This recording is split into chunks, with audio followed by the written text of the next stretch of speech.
o'sha davrda ozginacha tinch davr bo'ldi. Sababi men Sirdaryoda yana ikkinchi proyektimni amalga oshirdim. Sababi Andijondagi universitetimga e'tibor bermadimda, ITMED degan meditsinaga mo'ljallangan maktab ochdim. Sirdaryoda faoliyat davom ettirdim. Keyinchalik tibbiyot texnikumini ham ochdim.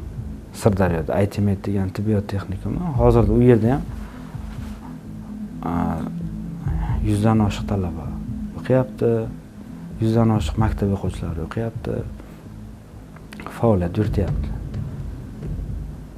Mart oylarida universitet bilan endi 2023-yil mart oylarida universitet bilan shug'ullanaman deb endi har kun bora olmasam ham unisiga bir o'zim ishongan odamga ishonchnoma beraman-da men nomimdan Andijonda yuritish jarayonlarida, yig'ilishlar jarayonida, boshqa faoliyatida mening fikrimni bildirib turadigan insonni ishonch bildiraman deb Andijondan bir yaqin tanishimizga ishonchnoma berib keldimda, shuni tanishtirish maqsadida universitetga kelsam, rahbar o'sha rektor bilan gaplashsam, yotoqxonaga borib yig'ilish qilsak-da, shular bilan uchrashtirib qo'ysam sizlarni degan ma'noda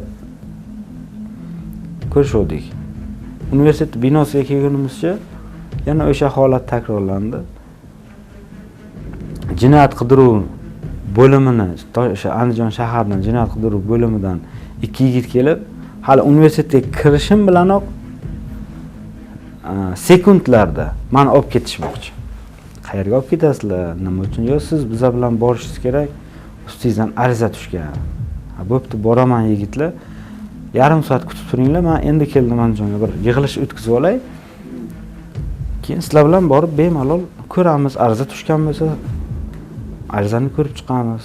Aybim bo'lsa javob beraman deb gaplashdim. Qo'limga chaqiruv qog'oz berdi, kutib turamiz dedi. Men yig'ilishni o'tkazib chiqib, o'sha ishonchnoma bergan odamni tanishtirib chiqdimda, qarasam yigitlar yo'q. Keyin chaqiruv qog'oziga binoan bordim keyin o'zim. O'sha Andijon shahar ichki ishlarga kirdimda, men chaqiribsizlar, mana chaqiruv qog'ozi. Nima ariza tushdi? Kim bilan gaplashishim kerak degan mazmunda so'rasam, yo'q, sizni hech kim chaqirtirmagan. Siz qaytavering. Xato qilgandir, chaqirish jarayonida adashgandir. Sizni chaqirishmagan ekanmi? Yo'q. Keyin qaytib ketdim Toshkentga. Toshkentga ketdim. Bir haftadan keyin telefon bo'lyapti. Endi ichki ishlarga keling. Sizdan jinoyat ishi ochilgan. Jinoyat ishi ochishdan oldin arizalar o'rganib chiqilmaydimi? Bir dastlabki tergov degan narsa yo'qmi? Bo'pti, jinoyat ishi ochilibdi. Advokat oldim o'zimga. Jo'natdim advokatni. Haqiqatan tuhmat bilan jinoyat ishi qo'zg'atilgan. Shu jinoyat ishi qanaqa tuhmat? Alijonovdan men yoki $10,000 AQSh olibman va uni o'z manfaatlarim uchun ishlatib yuribman. Aslida to'g'ri, Alijonov $10,000 AQSh bergan. Uni biz universitetga ishlatganmiz. Boshqa xarajatlariga. Lekin u pulni men qaytarib berganman endi. Bergansiz? Berganman. Uni biladi o'zi. Agar meni qarzim bo'lsa yoki uni pulni ishlatib yorgan bo'lsam, u mendan o'sha birinchi navbatda pulni talab qilardi. Universitet talab qilmasdi. Xo'p, keyin tergov boshlandi. Hozirga qadar tergov davom etyapti. Tergov jarayonida 14 ta tergovchi olishdi. Men aybsizligimni isbotlab kelaman. 14 ta tergovchi almashdimi? 14 ta tergovchi almashdi. Bitta sizni tergov qilish uchun. Nimaga? Har safar tergovchi ishni qabul qilib olganda, men aybsizligimni iqror bo'lgandan keyin u o'sha jinoyat ishi delosi olinadi-da, boshqa tergovchiga beriladi. Buni ya'ni sizni aybdor qilib chiqarish kerak. Aybdor qilib chiqarish kerak. 13 ta tergovchi sizni aybingiz yo'q deb kelavergan, boshqa tergovchiga topshirilgan. Har safar boshqa tergovchiga topshiriladi. Qancha muddat davom etdi tergov? Tergov 2022-yil, 2023-yil mart oyiga boshlangan bo'lsa, haligacha davom etyapti. 23 martdan. Hozir ham tergovdamisiz? Hozir ham davom etyapti. Iya. 15-tergovchi. Yo 14-mi? 14-tergovchi. Xullas, bu universitetimizni tergov boshlangandan keyin bular mana iqtisodiy sudga ham berishdi-da, ta'sischilar safidan chiqarish maqsadida. Hozir 14 ta tergovchi, ba'zilari otpuskaga chiqqandir mehnat ta'tiliga. Yoki ish joyi o'zgarib boshqaga topshirilgandir. Yoki hammasi aybi yo'q deb xulosani bergandan keyin yangilanganmi? Endi siz aytgan holatlar ham bo'lgan, lekin aksariyati aybi yo'q deb xulosani bergandan keyin tergovchi almashgan. Yuqorida turuvchi kuchlar bor. Ularning tanishlari. Ya'ni Humoyunni yuqoriroq organda tanishlari bor deyapsiz. Tanishlari bor. O'shalarning topshirig'i bo'yicha sizga jinoyat ishi ochilgan. Shunaqa.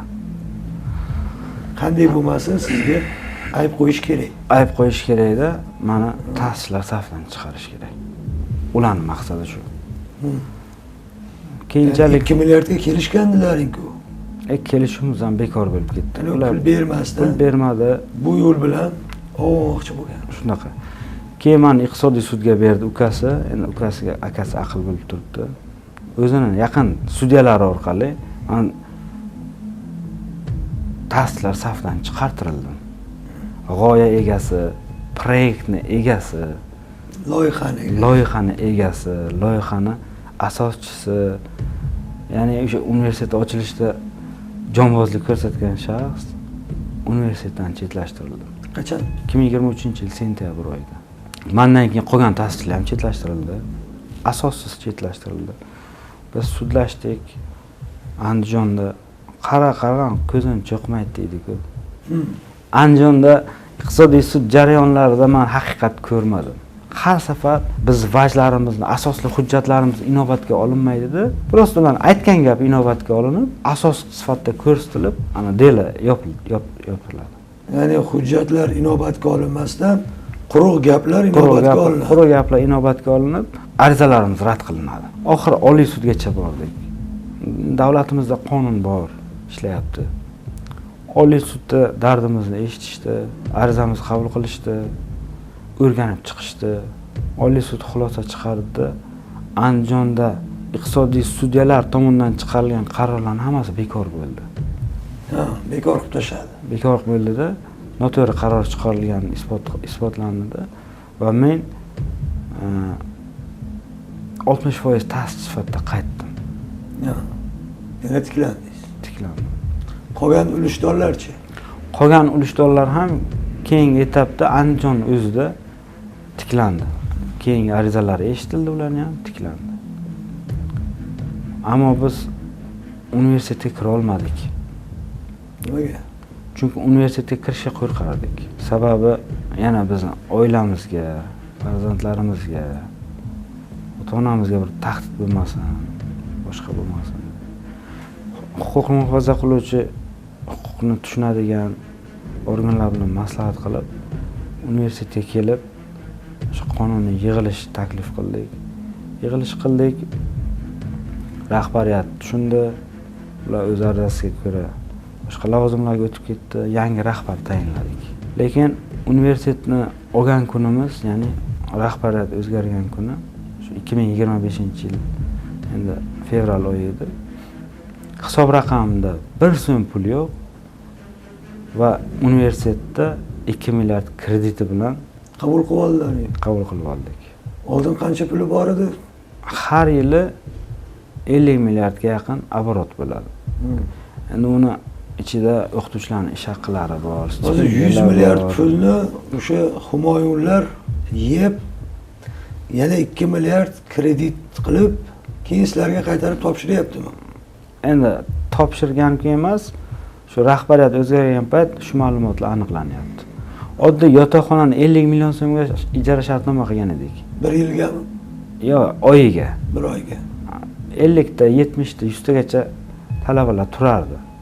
Yotoqxona uchun to'lanadigan pullar universitet hisob raqamiga tushishi kerak edi. Lekin unaqa pullarni hammasi naqd yig'ilib olingan universitet hisob raqamiga talabalar tomonidan yotoqxona uchun pul to'lanmagan. Aslida talabalardan surishtirsak, biz pul to'laganmiz deyapti. Naqd to'lagan, hammasi yig'ib olingan.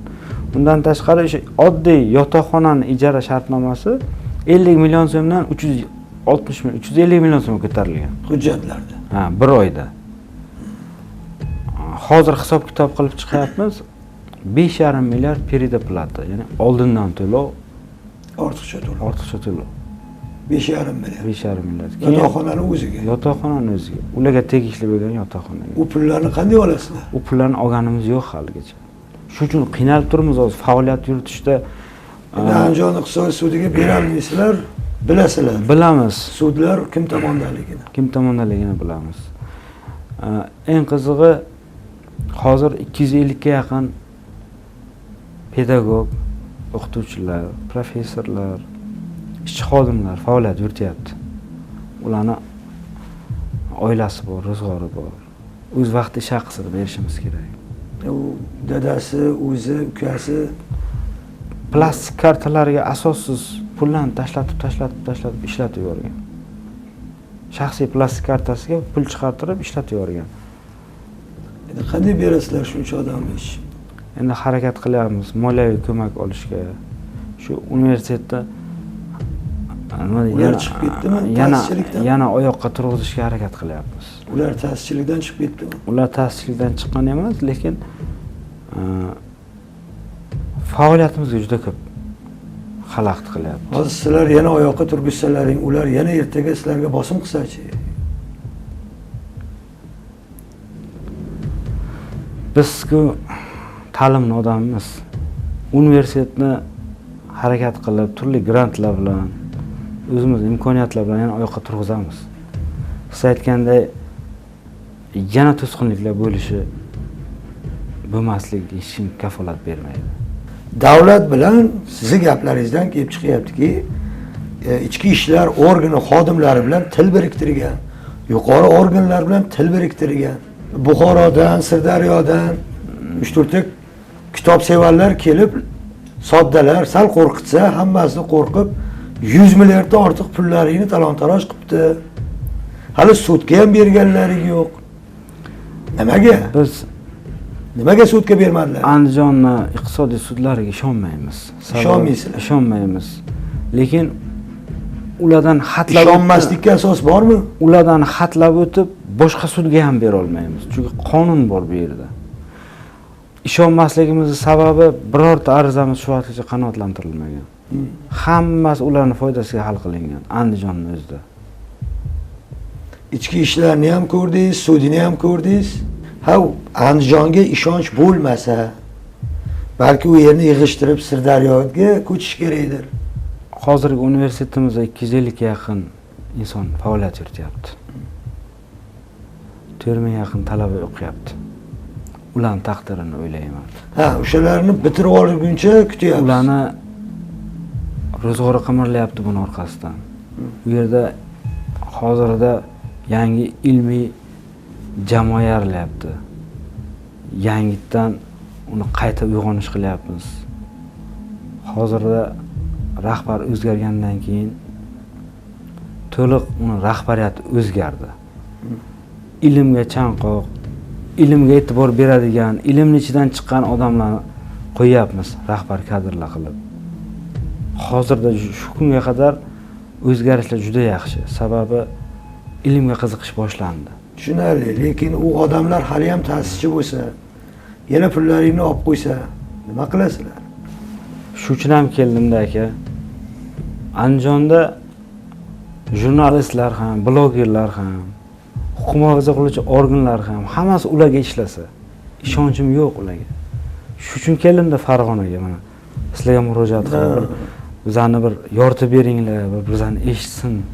Shu dard bor, shu muammo bor, shuni yoritishimizni istaysiz. Shunday. Ha, tushunarli. Faqat bu yerdagi muammo menga emas, mendan tashqari yana boshqa tadbirkorlarga, pedagoglarga, hatto prorektorlargacha bosim bo'lgan. Ularning dardini bir eshiting aka. Biz albatta ular bilan ham suhbatlashamiz. Mana bu suhbat jarayonida aytilgan har bir fikrga o'zingiz javob bera olasiz ertaga. Har bir Misol qaysidir tashkilot chaqirsa, albatta bu tuhmat emas bu. bu tuhmat emas. Bu jarayonlarni boshimdan o'tkazdim. Ya'ni o'zingiz bo'yningizga olasiz bu gaplarni. Asoslarim bor. Har bitta holat bo'yicha. Bizga ham taqdim qilasizmi shu asoslarni, hujjatlar Taqdim bo'lsa? Ertaga bir gap bo'lsa, biz ham himoyalanishimiz kerak. Lekin biz sizga ishonib, sizni gaplaringizni chiqaramiz. Va siz bo'yningizga olasiz. Bu Albatta. haqiqatmi, haqiqat emasmi siz javob berasiz. Albatta. 23-yil yanvar oyida boshlaridan o'rtalaridami men oldimga bir ikkita yigit keldi. O'zini tanishtirib, bittasi Sultanov Mansurman dedi, ikkinchisi Musobekov Ulug'bekman, Turkiston Future Universitet MCH'ning rahbariman dedi. Shu yerda mana zdaniya ijaraga berilar ekan deb eshitib keldik. Shu zdaniyangizni bizga ijaraga bersangiz, nima qilasizlar deganimda, universitet qilmoqchimiz, bu yerda xususiy universitet ochmoqchimiz.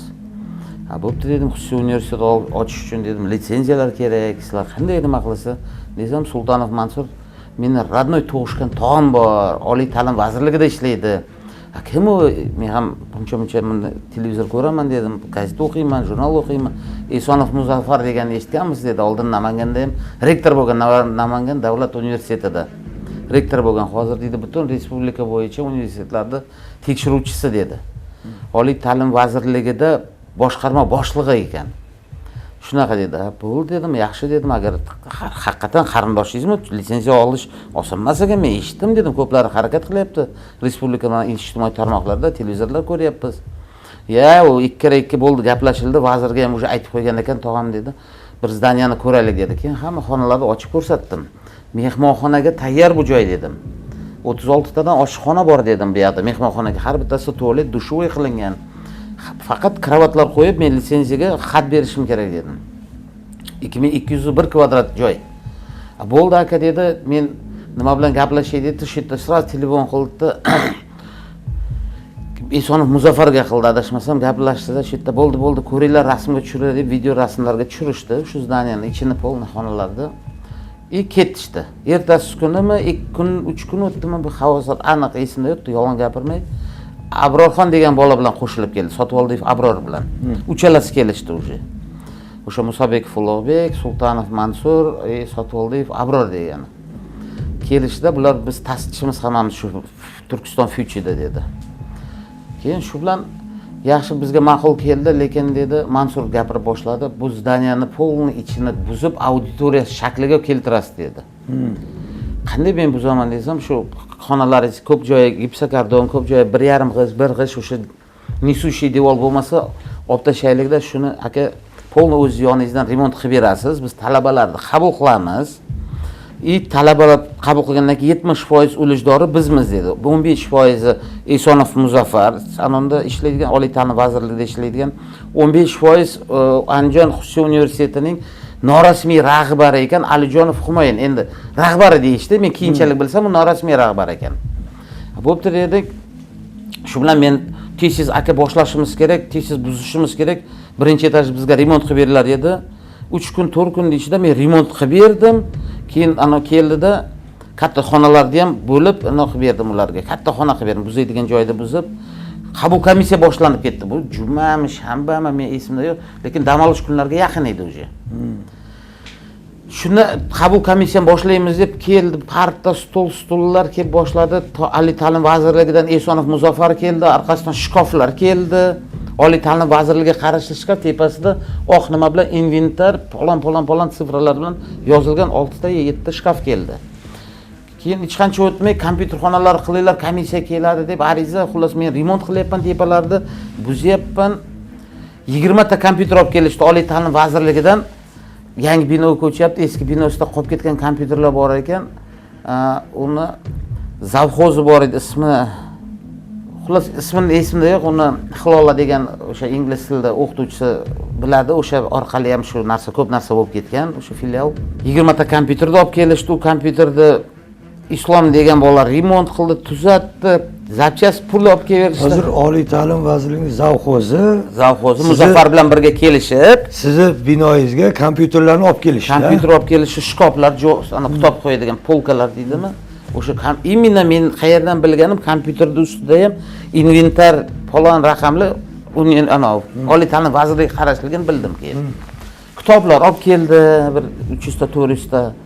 Muzaffar aka o'zini mashinasi slujebniy mashinasida olib kelgan. Uni rasmlari ham bor, taqdim qilib beramiz sizga. Bir necha marta oilasi bilan keldi. Obed qildirdik. Zapravkalar, benzinlar yo'q edi, benzin qo'ldan sotib olib, bakini to'ldirib qora trekerda keldi. Keyin $4000 davay beringlar deb men endi guvohi bo'lyapman, ta'sischilar o'sha Abror, Mansur, Ulug'bek, Shohruh degani bor edi, keyin qo'shildi. $4000 davay sananglar tez mana reklama bo'ldi-ku, o'sha men dron prom, televideniya nimalar, kameralar bilan kelib reklama qilib ketishdi zdaniyamizda. Men endi qisqa aytib berganim, shu remont qilib, o'sha hammasini 3 milliarddan oshiq pulim ketdi, shuni buzib qayta bularga remont qilib berishga. Universitet holatiga keltirish uchun 3 milliarddan oshiq pulimiz ketdi. U o'zimning pulim, shaxsan ota-onam bergan o'zimning pullarimdan ketgani. Chunki u yerda unitazlarda ham buzilib holatda chiqdi o'sha. Atapleniyalar hammasi xonalar bo'lingandan keyin hammasi buziladi. Shu hammasiga sababchi o'sha Esonov Muzaffar bilan Alijonov Humoyin. Hozir keyin bilganimda bu norasmiy rahbar ekan Andijon Xususiy universitetining. Qabul komissiyalar bo'ldi, 200 ta 300 ta odam ham talaba yig'ishdi bular. Esonov Muzaffar keldi, bu yerdan Rajapov degani keldi, rektor, oq sochli odam. Rajapov Umurzoq ekan, yosh domla deyishdi, hammasi shartnomalar olib keldi, pechat bosib, pechlarni olib ketdi. Qo'zubayev degani bor edi, buxgalter. Qo'zubayev Umid degan buxgalter. Humoyin degani keldi, Kamron degani keldi, Humoyin Alijonov degani. Kamron degani jiyani bor ekan, u keldi. Yahyo deganlar bir guruhga keldi. 3 ta 4 ta mashina bo'lib. Azamat degan ahranligi telexraniteli bor ekan bularda. O'shalar kelib Gulistonda mehmonxonalarda, bu yerda zdaniyaning ichida yotib, qabullar qilib, pullari tushirgizdirib, hammasini nima qilishdi. Endi bularni oldida o'sha girdi kapalak bo'lib yurishdi. Bu Guliston filialining ta'sischilari filial ochyapmiz deb xizmatini qilib, ovqat, mehmonxonalarga borib, restoran, mana bu restoran mashinasini balonigacha almashtirib berdi bular. Yo'q. Mana shunaqa holatlar ham bo'ldi-da. Xullas endi zo'ravonlar ekan, keyin men bilsam. Andijon Xususiy universiteti ijara shartnoma qildi. Bittasi 20 millionlik, bittasi 40 millionlik. Chunki ikkita zdaniya bir-biriga tutashgan zdaniya. Ikkita kadastrim bor. O'shani onamga endi qarashli, onam nomidagi zdaniya, endi men olib borib onam bilan birgalikda ularga ijara shartnoma qilib beryapman. 60 million umumiy bo'ldi. Shu bilan vaqt ketdi, ijarani to'lamadi, telefon orqali murojaat qildik, ogohlantirish xatini jo'natdik bularga. To'laylar ijarani deb, ijarani to'lashmasdi, men majbur bo'ldim onam bilan birga fuqarolik ishlar bo'yicha sudga murojaat qilishga. Sudga murojaat qildik. 15-oktyabr adashmasam 15-oktyabr 24-yil sudning qarori chiqdi. Haqqoniy halol qaror chiqarib Mirzoboyev Sanjar Mirzoboyev sud raisi shaxsan o'shani sud protsessini o'tkazdirdi. Fuqaro Guliston shahar tumanaro sudining raisi. Shu haqqoniy ko'rdi, ijara shartnoma qonuniy qilingan, soliqdan o'tgan, asosiy soliqdan o'tish kerak bu ijara shartnoma. Hammasi o'tgandan keyin ko'rib 720 million hammasini hisoblaganda 720 million ijara haq to'lash kerak edi bular bizga. O'sha avgust oyigacha, oktyabr oyigachami, 2024-yil oktyabr oyigacha, avgust oyigachami to'lab berish kerak bizning hisob-kitob bo'yicha. 720 million pul chiqdi. O'ndirilsin deb nimalar chiqdi? Hamma hujjatlar taqdim qilingan o'sha sudyaga. Hamma hujjatlarda taqdim qilingan hujjatlarni inobatga olib, ko'rib, bizni foydamizga 720 million o'ndirilsin deb qaror chiqdi. Bu chiqqandan keyin hech qancha 2 kun, 3 kun o'tgandan keyin Humoyin Alijonov Humoyin yana bir xodimlar uni ahranligi yuristi Po'latov Bobomurod degani hozir hammasi jazosini olib o'tiribdi, ular hammasi qamoqda. Sizga kelishdimi ular? Telefon orqali ham kelib ham menga nima qilib apellyatsiya berib sudni ko'rasan, men sudga aralashib odam qo'yaman, apellyatsiya berib 720 million sen to'laysan, 144 million davlat bojilar to'lashga uni ham sen to'laysan deb menga ugrozalar boshlandi o'sha. Tahdid qilishdi. Tahdid qilib boshladi o'sha. Mendan vымогательство boshladi. $10,000 berasan, men sudda sening taraf bo'laman. Xullas har tomonlama menga tahdid, oilamga, bola chaqamga, uyimga kelib boshladi o'sha yurist. Taqiladi darvozalarimda. O'sha yurist. Uyimga taqilib kelib 3-4 marta uyimga kelgan, men bilan 2 marta uchrashgan, 3-da uchrasha olmagan, 4-da taqqilatib o'g'lim chiqqanda, "Qani dadang?" degan. Dadam yo'qdi, ketuvdilar desa, dadangni oxir urib o'ldirib qo'yaman men hammangda deb chiqib ketgan. Keyin chiqib o'sha zahoti men kamerada ko'ryapman, shu narsani vaqti bilan solishtiryapman. Menga zvonok qilgani, u yoqdan chiqishi bilan menga zvonok qilyapti. "Aka, qayerdasiz?" "Ha, men chiqib ketdim ishlar bilan" desam, "Ha, yo'limda chiqqaningizda sizni ham urib o'ldirib qo'yardim-ku" deb gap qildi. "Urardim sizni" deb. Shunaqa gap qildi. Xullas, qayerlik u? Andijonlik, o'sha universitetda yuristi, Po'latov Bobomurod degani. Shundan keyin Alijonov Humoyin aytgan gapi haqiqat rost chiqdi. Sudda aralashuvi bilan 720 million apellyatsiya bergani 280 million o'ndirilsin deb menga berilyapti-da. Qolgan 440 million o'ndirilmasin deb, xullas ular Alijonov Humoyin gapi bo'yicha to'g'ri chiqyapti. O'sha sudlarda nima qilgan, kelishgan, qanday gaplashgan, yuqoridan odam qo'yganmi bilmayman. Sud qayerda bo'ldi ikkinchisi? Ikkinchisi Sirdaryo viloyati sudida, fuqarolik sudida bo'ldi. 3ta apellyatsiya hay'at komissiyasi ko'rishdi. Pul o'ndirilsin deb ijro varaqasi MIPga Andijon viloyati MIPga chiqyapti. Andijon MIPga biz xabardor qilsak, yo sizlarga deydi Andijon nimasidan nima bo'ldi? Hech qanday to'xtatilsin deb nima berdi? Ijro varaqasi to'xtatilsin deb ajrim chiqarib bergan. Bu ajrimni ko'ryapmiz-da, eshityapmiz, men advokatimga beryapman, mana bunday ajrim chiqdi ekan, to'xtatilsin degan desa, to'xtangchi dedim, apellyatsiya yozamiz dedi. O'shanga apellyatsiya yozib Andijon jo'natilyapti, arizamiz, apellyatsiyamiz. Hech qancha vaqt o'tmay advokatimga telefon qilib, "Men bunaqa ajrim chiqarmaganman, bu qalbaki ajrim. Meni imzoyim yo'q bu yerda" deb. Ham pechati ham boshqa, bizning pechat emas, bu qalbaki pechat deb xabar beryapti sudyaning o'zi. Andijon fuqarolik ishlar bo'yicha sudyasi. Odashev degan. Sudda qanday bo'ladi bu? Sudda pechatini ham, gerboviy pechatini ham yasama qilyapti buni. Sudda qira kodli imzo bo'ladi bilsiz. O'shani ham poddelka qilib, falshiviy ajrim chiqarib to'xtatilsa, majburiy ijroga berilyapti. QR kodni bunday tekshirsa chiqadi-ku. Boshqa narsa chiqib kelyapti. Adliya bir narsa chiqyapti ekan. Xullas, MIPga berilyapti, MIP to'xtatyapti pul o'ndirilishini.